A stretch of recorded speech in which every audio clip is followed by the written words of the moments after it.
Survive করার জন্য অনেক জিনিসপত্র আছে, অনেক কাঠ, রোপ এবং একটা শেল্টার বানানোর জন্য সবকিছু প্রয়োজনীয় জিনিস রয়েছে। চলো শুরু করা যাক বয়েজ, এক্ষুনি অন্ধকার হয়ে যাবে। আমি এদিকটা ধরছি। আমার আঙ্গুল। চলো এবার আমরা এটাকে টিপির মতো লাগাবো। আমরা সব থেকে বাজে দিনে শুরু করেছি, মেঘ কিন্তু আসন্ন ঝড়ের সংকেত দিচ্ছে।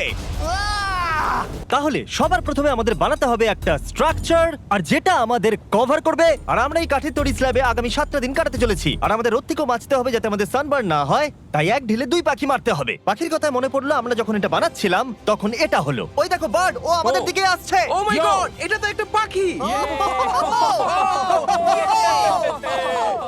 এ তো দারুণ। এর নাম রাখা ওর উচিত। কি নাম রাখা যায়? ব্রায়ান। ব্রায়ান। ব্রায়ান। ব্রায়ান আমাদের জন্য কয়েকটা মাছ নিয়ে আসবে। আমি জানি ও আমার দিকে তাকিয়ে আছে, আর ও বুঝতে পারছে। জিমি ওয়ার্ডটা বলে দাও। ওই ছুরিটা রেখে দাও, ঠিক আছে, রেখে দিলাম ছুরিটা।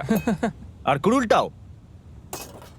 ব্রায়ান ওটা যোগ ছিল। আরে পাখিকে ছাড়ো, আমাদের আমরা শেল্টার নতুন বানাতে বন্ধু হবে। বানাচ্ছি। ব্রায়ান যখন বসেছিল তখন আমরা